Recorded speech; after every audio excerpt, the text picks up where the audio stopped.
여러분 안녕하세요. 제인입니다. 기초의 기초 첫 번째 시간입니다.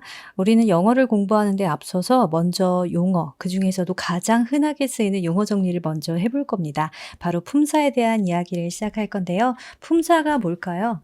품사는 다른 말로 하면 말의 재료라고 볼 수 있습니다. 영어라는 말을 하는 데 있어서 각각의 단어, 즉 재료가 필요하겠죠. 그 재료들을 기능별로 묶어 놓은 것, 그것을 품사라고 하는데 총 8가지의 품사가 있기 때문에 팔품사라고 보통 이야기를 합니다. 자, 팔품사, 8가지 말의 재료 어떤 것들이 있을까요? 가장 먼저 명사가 있습니다. 명사, 그리고 명사랑 비슷하게 생긴 대명사가 있어요.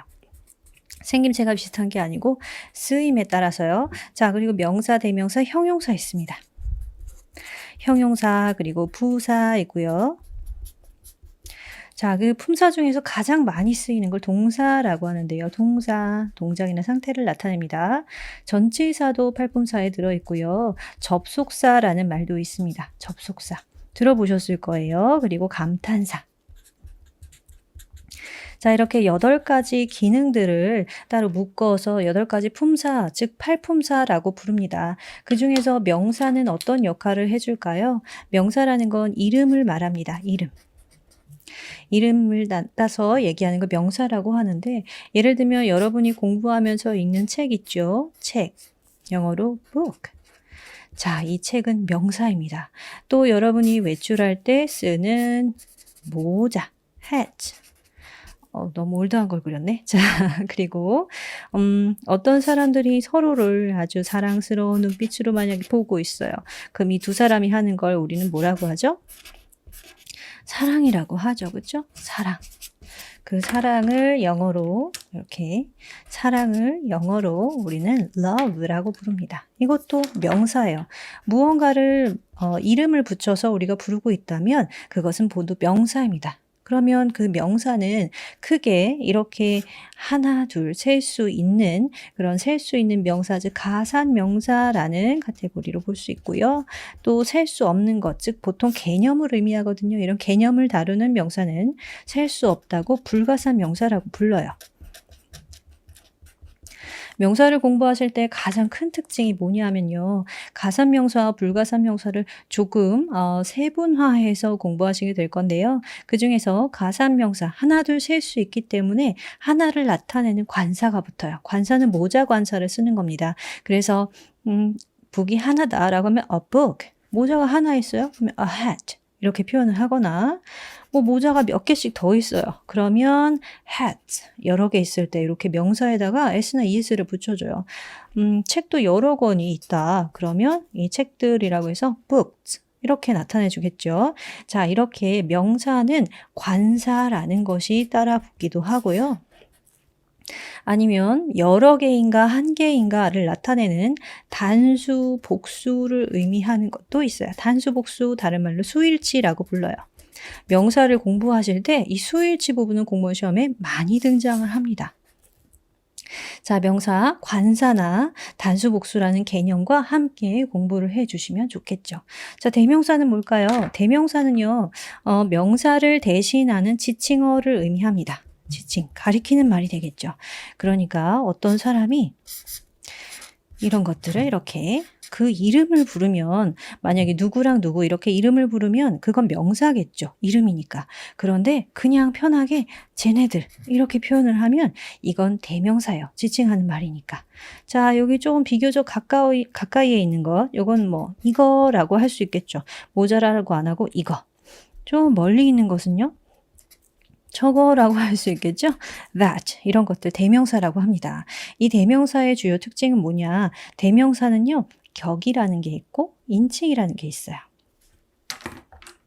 대명사를 공부하실 때는 격, 인칭 이걸 같이 공부를 해 주시는데요. 무슨 말이냐 하면 우리가 그들이라고 표현을 하는데 만약에 그들이 어떻다라고 하려면 they로 하는데 그들의 사랑이 어떻다라고 할 때는 그들이라는 말을 사용을 해요. their, 그들이라고만 하려면 them. 이렇게 대명사는요. 그 역할에 따라서 이렇게 저렇게 바꿔서 사용을 하거든요. 이런 걸 격이라고 부르고 또 인칭이라는 것은 내가 포함된 것 1인칭, 상대가 포함된 것 2인칭, 그리고 나와 너를 빼고 나머지 3인칭 이렇게 나타내거든요. 그래서 이거를 인칭이라고 합니다. 대명사를 암기하실 때 가장 먼저 격과 인칭을 공부하실 겁니다. 자, 그럼 형용사는 뭘까요? 형용사는 일종의 꾸미머라고 볼 수 있어요. 누구를 꾸며주느냐? 주로 명사를 꾸며줍니다. 명사를 어떤 식으로 꾸며줄까요? 예를 들면 아까 우리가 책이라는 걸 했죠. 뭐 모자라는 것도 했고요. 사랑이라는 명사도 봤어요. 그러면 명사를 어떤 식으로 꾸며줄 거냐? 되게 재밌는 책이야. 그러면 웃겨. A funny book. 아니면 너무 아름다운 모자가 있어요. A beautiful hat. 아니면 진실한 사랑이야. True love. 이런 식으로 명사를 꾸며주는 걸 형용사라고 해요. 형용이라는 건 얼굴의 모양을 뜻합니다. 그러니까 명사가 어떤 거라는 것, 그러니까 명사를 어떤 식의 범주를 정해주는 게 되겠죠. 책은 많을 수 있지만 재미있는 책이다. 이런 식으로 말이죠. 그래서 형용사는 보통 해석할 때 뭐뭐 하는 명사라고 해석해요. 아니면 뭐뭐의 이렇게 보통 해석이 됩니다. 그럼 부사는 어떨까요? 부사는요, 이 부자가 한자로 하면 버금 부자예요. 그러니까 뭘 두 번째로 보조해주는 이런 역할이 되겠죠. 주로 동사나 형용사, 뭐 아니면 다른 말 전체나 아니면 다른 부사를 수식하기도 합니다. 이런 것들을 더 부연 설명해준다라고 볼 수 있어요. 자, 예를 들어 볼까요? 그들이 사랑의 도피를 했어요. 달려간다. They run. 어떻게 달릴까요? 그들이 엄청 빨리 달려. 자, 이렇게. 이럴 경우에 이 fast라는 말은요, 앞에 있는 run을 수식해주고 있어요. 그렇죠? 자, 이렇게 run, 달리긴 달리는데 더 빠르게 달린다 라고 동사를 더 풍성하게 설명해주는 말. 아니면 책이 있었는데 재밌는 책이었어요. funny, 웃긴 책이었어요. 근데 진짜 really funny book 이렇게 형용사를 수식해 주기도 하고요. 이런 식으로 쓸 수 있는 게 바로 부사입니다. 그러니까 여러분 문장에서 사실 부사가 없어도 말은 돼요. 그죠? 그런데 부사가 있음으로 해서 그 문장을 더 풍성하게 만들 수 있어요. 그래서 부사가 필요한 겁니다. 자, 동사 별표 쳐주셔야 돼요. 동사 너무너무 중요해요. 문장의 기본 요소입니다. 사실요, 문장을 구성하는데 8가지 품사가 다 필요해요. 그러나 가장 중요한 단어 하나만 써라 라고 한다면 그건 동사예요. 동사가 그래서 시험에도 많이 나옵니다. 어떤 식으로 등장을 하느냐. 동사는 우리가 보통 뭐뭐 하다 아니면 뭐뭐이다 라는 걸로 나타내거든요. 뜻이 뭐뭐 하다, 뭐뭐이다. 그러니까 아까 썼던 뭐 run, 달리다 아니면 사랑하다. 아니면 또 뭐가 있을까요? 우리 공부하고 있잖아요. study. 이런 것들을 다 동사라고 나타내고요. 또 I am a student 이렇게 표현할 때 비동사도 필요하죠. 동사의 종류는 사실 여러 가지로 분리할 수가 있어요. 그러니까 비동사도 있고요. 조동사도 있고요. 대동사도 있고요. 동사를 분간하면 아주 많이 구분할 수 있습니다만 모두 똑같이 뭐뭐 하다, 뭐뭐이다 라는 뜻을 갖고 있어요. 그게 바로 동사입니다.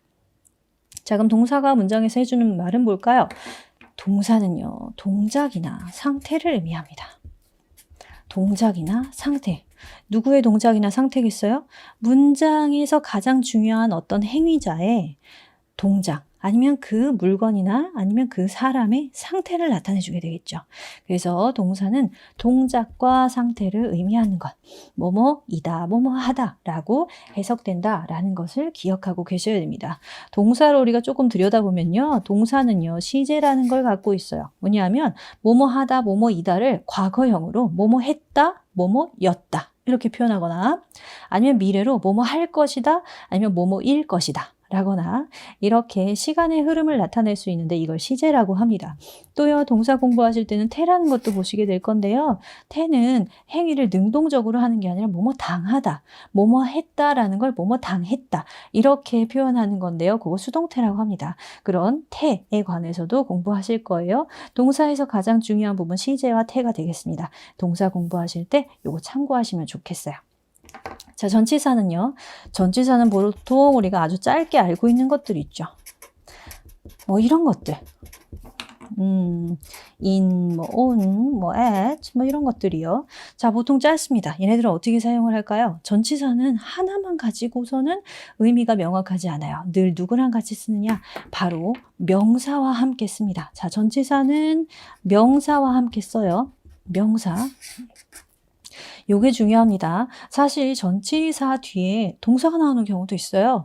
예를 들면 to라는 것은 전치사거든요. 전치사 뒤에 명사 써야지 전치사 to예요. 그런데 뭐 공부하다 보니까 to 플러스 동사 원형 이렇게 써져 있다. 거기에 쓰는 to는 전치사가 아니에요. 자, 요거는 나중에 설명드릴게요. 전치사는 명사와 함께 쓴다. 요걸 기억하시면 됩니다. 전치사가 명사와 함께 쓰면서 어떤 역할을 하느냐, 일종의 기능을 나타내주는 기능어로서의 역할을 해줍니다. 자, 무슨 기능어를 나타내줍니다. 기능. 예를 들면요, 명사랑 같이 쓰였을 때 우리 또 book 한번 해볼까요? 책. 책이 있었는데, 자, 그 책의 표지가 이렇게 얘기를 할 때 뭘 쓰느냐? 그 책의에서 of 사용을 해요. 아니면 그 책 위에 인형이 있었어 라고 하면 on book 사용하죠. 아니면 그 책으로부터 10cm 떨어져 있었어 할 때는 from book 이렇게 사용합니다. 물론 책 혼자 쓰지 않고요. from the book 아니면 on the book 이런 식으로 사용할 건데 제가 관사는 생략을 하고 말씀드릴게요. 자, 전치사에는 이렇게 명사가 같이 쓰이면서 그 기능을 담당해 주고 있습니다. 그럼 접속사는 뭘까요? 접속사라는 것은요. 단어와 단어 아니면 구하고 절과 절, 즉 문장과 문장. 구하구라는 말이 있는데요. 구는요. 일종의 단어입니다. 그러니까 이렇게 쉽게 설명드릴게요. 자, 단어와 단어, 문장과 문장 사이에 그걸 연결하는 말이 있어요. 이렇게. 이것들을 연결하는 연결어라는 개념입니다. 이런 연결어가 뭐가 있을까요? 그리고라는 거, 아니면 뭐 그러나라는 것, 아니면 because 뭐 때문에라던가 아니면 뭐뭐 할 때라던가 이런 말들이 모두 연결어, 즉 접속사에 포함이 됩니다. 연결어를 자세히 들여다보면 접속사라는 것도 있고 접속부사라는 것도 있어요. 자, 둘의 차이점은 제가 좀 더 자세한 설명을 드릴 때 말씀드릴게요. 자, 어쨌든 연결어라는 것, 접속사라는 것은 똑같은 형태를 가진 거. 그러니까 단어 뒤에 문장이 오는 게 아니라 단어 뒤에 단어예요. 문장 다음에 문장이에요. 이런 식으로 같은 구조의 어떤 말을 연결해 주는 말이다. 그러면 그 연결어의 뉘앙스가 이렇게 반전을 나타낼 수도 있겠고 아니면 비슷한 걸 나타낼 수도 있겠죠. 자, 이게 바로 접속사입니다. 그럼 감탄사 한번 볼까요? 감탄사. 감탄사는요, 아주 간단합니다. 감정을 나타내는 말이고요. 감정이 뭐 놀람일 수도 있고, 아니면 뭐 슬픔일 수도 있고, 슬픔이나 비탄, 아니면 기쁨을 나타낼 수도 있게요. 어쨌든 뭐뭐 했다라고, 우와! 라고 얘기하는 거예요. 뭐, 오 마이 갓, 아니면 와우, 뭐, 알라, 이런 말들 모두 감탄사에 해당하겠죠. 자, 그러니까 감탄사가 문제로 출제되는 일은 거의 없겠죠. 우리가 필요한 것들은 뭐예요? 나머지 품사들이 어떤 역할을 해주는가요? 자, 그럼 팔품사가 이렇게 있다라는 건 아셨고요. 여기서 중요한 거 정리 하나 해야 됩니다. 자, 뭐냐 하면요. 우리가 품사를 공부할 때 단어를 1대1로 외우시면 안 돼요. 어떻게 암기하셔야 되느냐? 단어는요. 각각의 기능이나 위치가 계속해서 변할 수가 있어요. 무슨 말일까요? 자, 이렇게 해보죠. 아까 여기에서 썼을 때는 true love 할 때, true love 할 때 이 love는 품사가 명사였어요. 그죠? 형용사의 수식을 받는 명사였어요. 그런데 그들은 love each other 이렇게 표현할 때 이때 love는 무슨 품사일까요? 그들은 사랑한다. 우와, 이럴 경우에는 동사로 쓰였네요. 그쵸? 자, 이렇게 품사는요, 1대1로 항상 정해진 것이 아니에요. 그 위치에 따라, 그 기능에 따라 품사가 바뀔 수 있습니다. 그러니까 단어를 암기하실 때 그 단어를 1대1로 어떤 뜻만 암기하지 마시고 전체적인 뉘앙스를 알고 계시면 그 다음에 문장의 구조를 통해서 어떤 때는 명사가 되고 어떤 때는 동사가 되고 또 어떤 때는 형용사로 변할 수 있다. 즉 변신이 가능하다라는 것까지 알아두시면 해석도 편하시고 문제를 푸는데 더 큰 도움이 됩니다. 자, 그럼 제가 몇 가지 간단한 문제로 품사 찾기 한번 해볼게요. 품사 찾기. 제가 수업 자료는요. 공감영어, 제인스미 공감영어 카페에 무료로 올려놓았습니다. 여러분들 필요하실 때마다 혹은 제 필기가 필요하시면 거기서 다운받아서 사용을 하시면 돼요. 자, 문제가 이렇게 있어요. I, 품사 한번 복습해 볼까요? Love the movie. 나는 그 영화를 좋아해. 되게 좋아하나 봐요. love를 사용한 거 보니까. 자, 이럴 때 품사 한번 봅시다. I, 내가 무슨 뜻일까요? 내가. 그러면 이 8가지 품사 중에서 어디에 해당할까요? 내가. 자, 제 이름은 제인입니다. 그런데 제인은 좋아한다. 이렇게 표현하지 않고요. 내가 라고 표현을 했어요. 그러니까 지칭하는 말이 되겠죠? 이때 품사는 대명사예요. love, 좋아하다 라는 뜻이죠. 자, 좋아하다 라는 뜻입니다. 이럴 때는 동사로 사용한 겁니다. 동사. 그 영화 어때요? 영화라는 명사는 관사랑 같이 왔어요. 자, 명사가 되겠죠? 명사, 영화라는 이름이니까요. 자, 그럼 또 볼까요? 걔는 필요로 합니다. 필요로 합니다. 뭘 필요로 할까? 사랑을 필요로 해요. 누구의? 개들의, 주인의, owner. 자, 이럴 때 dogs. 어때요? 이름이 되겠죠? 무언가를 말하는 것. 그러니까 이름입니다. 이름이니까 명사라고 볼 수 있겠죠? 자, need 필요로 해요. 그러니까 동사예요. love 사랑을 필요로 하겠죠. 사랑을 필요로 하다. 명사입니다. their owner 했어요. their owner. their 하면 그들의 란 뜻이죠. 그들의 어디에 있어요? 아까 대명사 할 때 봤죠? 대명사예요. 대명사의 소유격입니다. 자, owner 주인이라는 뜻이네요. 명사입니다. 하나만 더 해볼게요. 자, she 그녀는 works hard 열심히 일해요. but wants 근데 원해요. to leave. 자, 이렇게요. 이 문제에 함정이 있거든요. 알아보실지 모르겠네요. 자, she 뭡니까? she 그녀라는 지칭어죠. 그러니까 대명사예요. works 일하다죠. 동사예요. hard 열심히 일합니다. 열심히 일하다라는 동사를 수식해주고 있어요. 동사를 부연 설명해서 문장을 풍성하게 해주니까 부사가 되겠죠. 그런데 이렇게 얘기해요. 문장이 하나 끝나고요. 새로운 문장이 연결됩니다. 이런 연결어 접속사라고 부르죠. 접속사. 원합니다. 누가요? 그녀가 원하겠죠. 원하다라는 동사입니다. to leave 여기 보세요 여러분. 자, 이게 전치사고 이게 동사예요. 그죠? 그렇게 쓰시면 안 돼요. 제가 이거 알려드리고 싶어서 문제를 일부러 넣었어요. to가 전치사로 쓰려면 뒤에 뭐가 와야 돼요? 명사가 와야 됩니다. 근데 leave는 떠나다라는 동사예요. 명사랑 같이 있어야 전치사인데 동사랑 같이 있으니까 얘는 전치사일까요? 전치사 아닙니다. 사실 우리 아직 안 배웠어요. 투부정사라는 개념인데요. to 뒤에 동사가 오면 투부정사라고 불러요. 이 투부정사에는 여러 가지 역할이 있거든요. 그 중에서 오늘은 명사의 역할로 나왔습니다. 자, 그러니까 얘는 명사예요. 이렇게 합쳐서 명사로 쓰였다라고 보시면 됩니다. 전치사 아니에요. 요거 설명드리려고 제가 일부러 넣었습니다. 자, 이렇게 해서 품사를 찾아봤어요. 여러 가지 품사, 즉 말의 재료가 어떤 것들인지 개괄적으로 짧게 정리를 해봤습니다. 그럼 이제 뭘 보면 좋을까요? 다음 시간에 요걸 볼 거예요. 자, 뭐 공통점이 있어요. 요거 문장들의 공통점을 한번 찾아볼게요. 제일 먼저 어떻게 시작하나요? 내가, 걔들이, 그녀. 공통점 아시겠어요? 누군지 행위자가 제일 먼저 나와요. 그 행위자를 영어에서 주어라고 부릅니다. 그 뒤에요. 사랑한다, 필요로 한다, 일한다.